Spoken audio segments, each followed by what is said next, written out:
Estimados, bienvenidos a la clase número 7 de la asignatura de calidad y mejora continua. Bien, ¿de qué va esta clase de hoy? Hoy les voy a explicar en qué consiste una herramienta de la mejora continua que se conoce como el diagrama causa-efecto, diagrama de Ichikawa por el señor que lo inventó, o derechamente se le denomina espina de pescado, no cabeza de pescado, por la forma. ¿Ah? Entonces, ¿qué consiste? Es una herramienta o una suerte como de ayuda técnica que le permite a las personas visualizar, cuando ocurre algún fenómeno, poder visualizar cuáles pueden ser sus causas. Ahora, la gracia que tiene es que apunta a las causas más habituales. Yo no descarto que alguien pudiera agregar algún elemento más o una dimensión más a esta herramienta. Como todavía no lo explico, pues posiblemente le suena como a chino. ¿Ya? Pero vamos a ir viendo en qué consiste. Entonces, ¿qué es lo que se dice? Se dice que frente a un fenómeno, este podría tener como unas 6 dimensiones causales. ¿Ya? Voy a dibujar aquí, espero que se note bien. Una de estas pueden ser las personas, los métodos, los materiales, la infraestructura,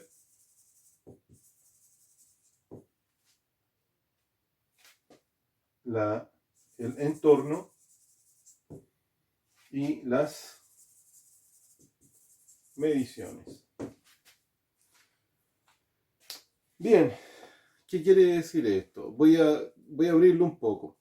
Cuando nosotros nos referimos a las personas como dimensión, quiero que entiendan que cuando hablamos de personas no se trata de solamente individuos.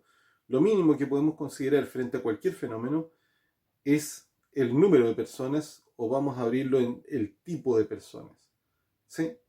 Entonces podríamos nosotros pensar en un número de personas y aquí vamos a abrir algo que vamos a llamar según los tipos de personas. ¿Ya? Es un nombre bien grosero el que estoy colocando, pero nosotros podríamos clasificar a las personas según, por ejemplo, su sexo, edad, sus competencias. ¿Sí? Y las competencias las podríamos medir en función de la educación, su capacitación, su experiencia o derechamente sus habilidades. Vean, se me desparramó, ¿cierto? Y solo tomé competencia, podríamos abrir lo mismo para las otras, pero quiero que piensen en lo siguiente.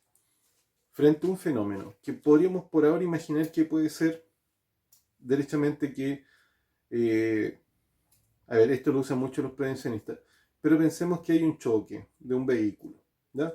Choca contra se está estacionando culatado y pasa a llevar algún, algún pilar, algún cono, algo lo pasa a llevar. Ya estamos hablando de algo que es sencillo. Entonces, si nosotros lo vemos bien, podríamos pensar, si esto es lo que usó una persona, podría ser que la persona quizás no tuviera suficiente experiencia haciendo esto, o no tuviera suficientes habilidades para poder desarrollar ese trabajo. O sea, vamos a colocar que dentro de la habilidad la persona no tiene buenos reflejos y por eso se provocó el accidente. Espero que lo logren entender así. Si hubiera sido un fenómeno distinto, como por ejemplo, que alguien tenía que enviar un correo electrónico y no lo envió, podría ser porque la persona no tenía cierta capacitación o no tenía conocimiento. ¿Sí? Entonces podríamos dividir. Ahora, hay personas que las competencias le dividen entre lo que la gente sabe, lo que la gente puede o lo que la gente quiere hacer. ¿Sí? Entonces, como árbol de causa, nosotros podríamos colocar que las personas es una dimensión que se puede seguir abriendo. ¿Sí? Podríamos agregar otras cosas, como pueden ser los aspectos culturales, étnicos, ¿sí? Podríamos abrir esos culturales como los asuntos religiosos. Podríamos abrirlos según sus preferencias intelectuales, lo que sea. O sea, podemos seguir abriendo eso. Yo no me voy a extender mucho, lo que quiero es colocar la idea, a qué nos referimos. Cuando nosotros hablamos de la metodología, nosotros los métodos, podríamos decir que procesos o secuencia de actividades, como queramos, pero la metodología básicamente es una forma de hacer las cosas, y esta puede ser explícita o implícita. Voy a colocar y voy a separarlas por ahora como lo que es explícito y lo que se encuentra implícito. A veces los métodos, cuando se encuentran explícitos, es porque derechamente existe un papel que lo describe, una metodología, una receta, por ejemplo. O como cuando ustedes ven un manual de usuario, ahí hay una metodología que está descrita. Pero a veces las metodologías se encuentran implícitas, como por ejemplo pensar en esta taza. Esta taza tiene una forma tal que si tiene esta oreja acá, entendemos que es para poderla usar para sostener. ¿Sí?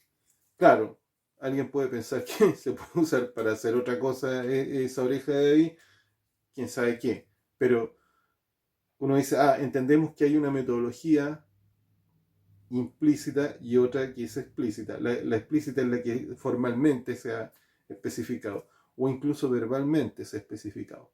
¿Sí? Pero esta que es implícita es la que tiene que ver con aquellas cosas que resultan ser como obvias. ¿Sí? Es como si nosotros tenemos una escalera y existe una baranda, no es necesario decirle a alguien, afírmate de la baranda. Todo el mundo va a entender de que esa baranda tiene una función. Entonces podríamos decir que existe una metodología ahí. ¿Ya? Podríamos dividir el tema de las metodologías de esas maneras y podríamos cada una clasificarla. Hay algunas que son implícitas y podríamos ver en qué función son tan implícitas, o sea, son tan fáciles de entender o cuando no. ¿Ya? También podríamos hablar de cuando se encuentran explícitas la calidad de qué tan explícito es. Hay cosas que se explican verbalmente como una instrucción, o en otras oportunidades puede ser de que algo simplemente se deje por escrito en papel. Ahora, también nosotros podríamos fijarnos de que existen procesos, o mejor dicho, metodologías, que requieren, podríamos decir que son de carácter muy complejo. Podríamos mirar las metodologías en función de su complejidad. ¿Ya? Me explico. No es lo mismo estar limpiando los asientos de un vehículo que hacerle la limpieza a un motor. Espero que se logre captar lo que estoy indicando. Son metodologías muy distintas, pero unas requieren o exigen un nivel de competencia y de materiales muy diferente, como es el caso de la limpieza del motor, a compararlo con lo que se puede hacer con alguien que no necesita ser demasiado brillante para estar haciendo el aseo del interior o de los asientos de un vehículo. ¿Ya? A eso nos referimos con el nivel de complejidad. Pero también puede ser, si esta metodología, la forma que tiene. Y a veces que las metodologías pueden funcionar, voy a colocar aquí como la secuencia de una metodología. Y a veces que estas pueden ser en serie, en paralelo, pueden ser cíclicas, o pueden ser una mezcla. Me refiero en serie que la metodología sea paso 1, paso 2, paso 3, paso 4. Eso puede ser. ¿Sí? Esto es como, abra la bolsa, saque el mantel, coloque el mantel, bote la bolsa. ¿Sí? Entendemos nosotros que perfectamente puede ser allá una secuencia de pasos, uno detrás de otro. Pero a veces puede ser que tú tengas algo que está ocurriendo simultáneamente, cosas que se tienen que hacer simultáneamente, ¿cierto? Como cuando uno va manejando, tiene que ir con las manos en el volante y tiene que ir mirando al frente, ¿ya? No se va a estar mirando a su interior, ¿cierto? Entonces uno dice, tenemos eso, que son metodologías, o mejor dicho, secuencias que van como en paralelo. Y luego tenemos aquellas que se repiten, que son como cíclicas. Piensen en esto de alguien que se encuentra descargando un material desde un camión. ¿Qué es lo que hace? Va, lo coge, lo traslada, lo entrega, se devuelve, va, lo coge y se la lleva así. Eso es una actividad que es de carácter cíclico, ¿sí? Y también podríamos tener otras que es una mezcla, donde ocurren cosas que son cíclicas, cosas que van en paralelo y cosas que ocurren simultáneamente, ¿cierto? Como lo que podría ocurrir en un restaurante con la gente que está preparando comida. Hay mucha gente que está dentro de la cocina haciendo muchas cosas simultáneamente. No tienen para qué estar esperando que uno lo haga primero y el otro se lo haga así. No funciona de esa manera. Y hay algunos que están haciendo cosas repetitivas simultáneamente, ¿sí? Mientras otros se encuentran haciendo algo que va en serie. Eso es lo que podríamos decir respecto a las metodologías. Ahora, cuando nosotros nos referimos a los materiales, podríamos hablar desde las características físicas, las químicas, ¿sí? Desde sus atributos, que pueden ser de carácter físico-químico. Ahí, ¿para qué hablar? Ustedes conocen que existen una cantidad infinita de acero que se pueden utilizar en distintas cosas. Ni hablar, uno, por ejemplo, ahora en ustedes el tema de la soldadura. ¿Cuántos tipos de soldadura existen? Y ojo, miren, por tipo de material, tipo de proceso, ¿cierto? Tipo de soldadura, tipo de aplicación, ¿cierto? Entonces, fíjense que se van vinculando, estas se van vinculando. Tipo de soldadura, tipo de aplicación, competencia de la persona. ¿Quién es el que puede aplicar tal soldadura? Imagínense a alguien que tiene que estar soldando con plata porque están soldando un sistema de refrigeración. No es cualquier persona, ¿cierto? No es cualquier material y no es cualquier método para hacer eso. Entonces uno dice, mira, hay una secuencia, ¿cierto? Bien, puede ser según las características físicas o las químicas. Hay materiales como los aceros rápidos que ustedes saben que son para resistir cierto nivel de abrasión y cosas similares. ¿Ya? Disculpen. Tenemos esa situación. Por el otro lado, también nosotros nos podríamos referir a los materiales en función, por ejemplo, de su duración o su vida útil.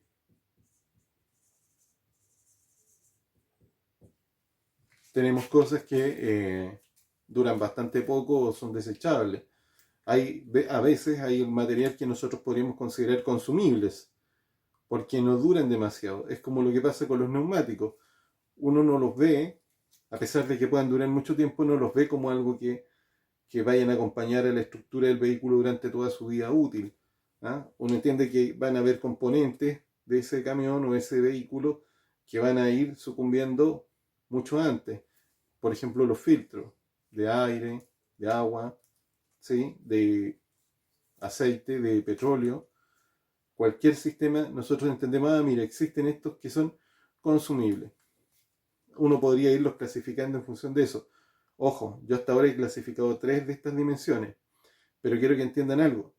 Esto se puede abrir por muchas más dimensiones y el resto también. Yo estoy colocando como las que tengo más a mano, las que son un poco más fáciles de comprender. Por el otro lado, cuando nosotros nos referimos a la infraestructura la podríamos clasificar desde cosas que van desde un lugar, edificios, máquina, herramienta, hasta el software. ¿Ya?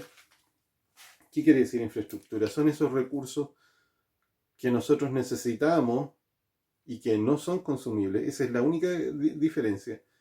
Nosotros no consideramos que la infraestructura sea algo consumible, como por ejemplo un filtro de petróleo en un vehículo, ¿cierto? Uno dice, un filtro de benzina. Capaz que exista un filtro de petróleo, yo no lo sé. No tengo idea. Pero uno dice, tengo ese filtro y yo, ¿qué es lo que lo considero? ¿Lo considero parte de la infraestructura? No, porque quizás se consume demasiado rápido. ¿Sí? No lo puedo considerar parte de eso. Ahora, cuando hablamos de cualquier cosa que no se consume rápido, entonces es infraestructura. ¿Ya? Ahora, y en ese sentido nosotros podemos ir desde un lugar, simplemente un lugar. Algo que puede parecernos tan complejo, pero veamos, pensemos que estamos llevando a cabo, por, por ejemplo, transitar por una carretera. La carretera, no sé, nadie piensa que la carretera es un edificio, pero entendemos que es una construcción. ¿Mm? Entonces, eso por ejemplo, podría caer ahí en la categoría de lugar.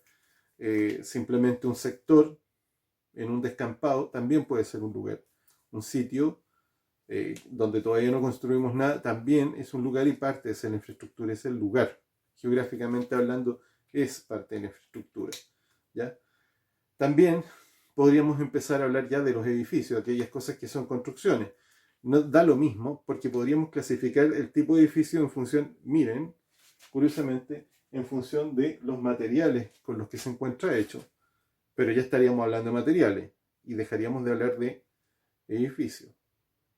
¿Sí? Por el otro lado, cuando nosotros nos referimos a máquinas, equipos, herramientas, a mí me cuesta hacer mucha la diferencia. Por lo general uno dice, yo he visto personas que dicen, mira, un equipo es una máquina pero que es autónoma. Una máquina es, suena cómico, pero dice, pero es un equipo pero que no es autónomo. Miren, yo no sé. A mí me da lo mismo. Lo que uno tiene que captar es que hay algunas infraestructuras mecánicas, eléctricas, lo que sea, y hay unas que funcionan solas y hay otras que hay que tenerlas manipulando. Hay gente que dice, mira, cuando hay que manipularla, es máquina. Bueno, cuando no, es un equipo. Yo me da lo mismo, porque cuando uno hace esto no lo coloca así, le coloca un nombre, dice, aquí hay un compresor. ¿Sí? Luego tenemos aquellas que denominamos herramientas. Y ahí podemos clasificarlas con todas las que a ustedes se le ocurran, que van desde aquellas que nos ayudan a nosotros a producir un resultado. Esa es la definición que más me gusta. ¿Eh? Cualquier infraestructura que a nosotros nos ayuda a producir un resultado.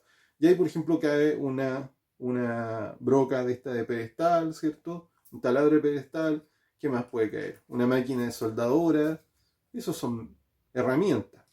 ¿Mm? A diferencia de las máquinas que supuestamente no producirían ese resultado. Pero yo no me enredaría. Y finalmente, ¿qué es lo que tenemos? Tenemos el software. Esa es como la última de las herramientas que nosotros, o sea, de las infraestructuras que nosotros podríamos considerar. Hay personas que dicen, oye, pero es que eso es virtual, está en un computador. Sí, pero no importa, porque funciona como infraestructura. Si tú tienes un sistema de apoyo a la producción tipo SAP, ¿ya? ¿Qué es lo que es? Es un software. ¿Te ayuda a hacer mantención? Claro, el módulo PM te ayuda a hacer mantención. Entonces no deberías complicarte con eso. Lo que uno tiene que entender es que cuando consideramos la dimensión de infraestructura, esa es la dimensión de infraestructura. Todas esas cosas que podríamos encontrar. ¿Podríamos irlas clasificando? Sí, pero fíjense que curiosamente estos elementos que estamos considerando acá pueden ayudarnos a generar variaciones. Pueden abrir esto. ¿Ya? Luego tenemos el que tiene que ver con el entorno. Este es relativamente fácil. ¿Ah? A mí me gusta clasificar el entorno a veces como por un asunto de distancia. En el sentido de que a veces hablamos del entorno cercano y el entorno lejano. Piensen ustedes que se encuentran en una maestranza en caldera, una maestranza naval, donde se dedican a hacer reparaciones de embarcaciones. ¿Sí? Entonces, ¿qué es lo que tienen ahí? ¿Cuál es el entorno? No sé, bueno, hay uno que es muy evidente, ¿cierto? Es ese entorno que podríamos decir que parte con el mismo lugar. Es decir, ya, el entorno es que estás instalado como 500 metros de un puerto, ¿sí? Estás en el puerto, estás dentro del muelle, no sé, lo que quieran, como quieran llamarlo. Siempre hay uno que es muy cercano y donde la misma infraestructura ya es parte de ese entorno, ¿sí? Pero lo analizamos como un entorno, como un espacio, como el lugar donde ocurren algunas cosas. Y luego empezamos a alejarnos. Entonces podríamos decir, claro, nos encontramos en la costa, nos encontramos en caldera, ¿sí? Pero fíjense, tenemos esta presión atmosférica, estamos a 10 metros sobre el nivel del mar, y estamos a esta temperatura, nos encontramos en esta longitud, en esta latitud. ¿Sí? Se entiende que incluso cuando hablamos del entorno nos referimos a algunos aspectos que son de carácter geográfico. ¿Ya? Clima, temperatura, presión, humedad. Eso es el entorno. Niveles de radiación en un lugar donde nosotros pudiéramos estar trabajando. Eso es entorno. A mí me gusta usar entorno, pero ustedes en la literatura aquí lo que van a encontrar es ambiente. ¿Sí? Si le digo, para no olvidar acá y que no nos quede tan vacío, podríamos hablar desde algunas cosas que son geográficas, asuntos que son de carácter geográfico, geológicos, ¿sí? Eso puede aparecer la flora y la fauna también. Esto es bastante importante en algunas situaciones. Pero ojalá que logren captar cuál es el concepto que está detrás de la idea de entorno. Y finalmente, nosotros nos encontramos con las famosas mediciones. Digo las famosas mediciones, me llama la atención porque aquí yo lo coloco como mediciones, pero personalmente preferiría decir controles. ¿Qué es lo que son estos controles o mediciones? Son aquellas intervenciones, los tipos de intervenciones que nosotros hacemos sobre cualquier situación con tal de controlarla. Y podría ser que nosotros nos encontremos con una suerte como de verdadero, o sea, como positivo o negativo. A veces hacemos controles y otras veces no tenemos ninguno. ¿Sí? Entonces podríamos separarlo en función de su ocurrencia, en función de que si existen o no existen dichos controles, ¿m? O mediciones. Otro podría ser según su intensidad.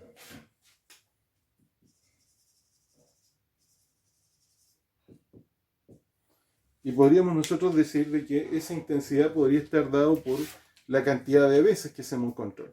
Me explico. Si ustedes están manejando un equipo gigante, no sé, pensemos en una máquina de perforación geológica, una máquina de sondaje, debe estar llena de sensores, ¿cierto? Que miden presiones, temperatura, del lubricante, del aceite, ¿cierto? De lo que sea, la profundidad, el ángulo, la inclinación. Entonces podríamos decir que se trata de mediciones que son muy intensivas y muy exigentes. Nos encontramos con eso. Pero podríamos encontrarnos con otro proceso como una panadería, donde en el mejor de los casos, la única medición que se hace sobre el tiempo. ¿Sí? Ahora, quiero que hagan el vínculo con la clase que hablamos de proceso. Y yo les mencioné variables. Más adelante, yo lo que voy a hacer es profundizar en ese concepto de variable. Pero nosotros no tenemos que perder de perspectiva que cuando hablamos de mediciones, son las mediciones sobre las variables de un proceso. ¿Sí? Ejemplos de mediciones: tiempo, temperatura, presión, área, longitud, velocidad, ¿sí? Eficiencia, consumo. Fíjense bien, en realidad las mediciones son prácticamente por cada una de estas cosas. Por eso me gusta más la palabra controles, pero como en la literatura aparece como dimensiones, eso es lo que tenemos. Bien, en esta oportunidad yo no me voy a extender demasiado, ¿sí? Colocando alguna cosa muy complicada, pero quiero que pensemos en lo siguiente y hagamos un chequeo, a ver si nos funciona. Vamos a inventarnos un efecto, y el efecto va a ser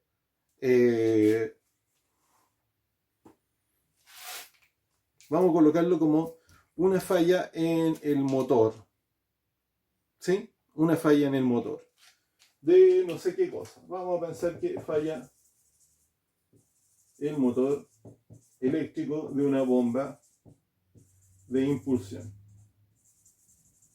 ¿sí? No de un camión, para qué repetirlo tanto. Vamos a pensar que es una bomba centrifugadora y falló su motor eléctrico. Veamos. Vamos a hacer el chequeo rápido. Vamos a partir por el último. Podría ser que falló porque ¿No estoy midiendo la presión y la temperatura? Piénsenlo. ¿Por qué no estoy midiendo el amperaje? Denle una vuelta. ¿Sí? Veamos, por el entorno. Puede ser que haya fallado ese motor eléctrico porque ha estado demasiado húmedo y hay mucho polvo y se ha metido material ahí y ha empezado a hacer algún puenteo. No lo sé, estoy planteando ideas. Puede ser de que esa misma humedad haga que los motores fallen. No lo sé. Puede ser de que ese motor se encuentra al lado de otro motor mucho más potente y genera alguna suerte de interferencia eléctrica. No lo sé. Estoy echando un vistazo de cómo nos podría ayudar. La infraestructura.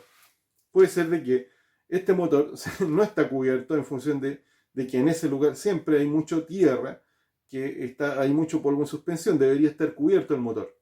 Infraestructura. ¿Ya? Veamos, sobre los materiales. ¿Qué podríamos pensar?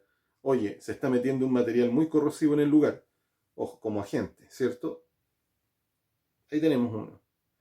Podría ser de que tiene un repuesto este motor que no es de muy buena calidad. Se le instalaron algunos sistemas que son para producir alguna suerte como de aislamiento eléctrico que son de mala calidad. Sobre los métodos, ¿qué es lo que podría ser? Quizás no hay una metodología y no se ha establecido la metodología. Y las personas que son los operadores no saben cómo hacer funcionar el motor porque se maneja de manera remota y es una cuestión que funciona automáticamente. Y quizás se descuidó el sistema porque se ha manejado así nomás. Podría ser el revés, que quizás se maneja de manera manual. La causa de esa falla. Y finalmente tenemos las personas.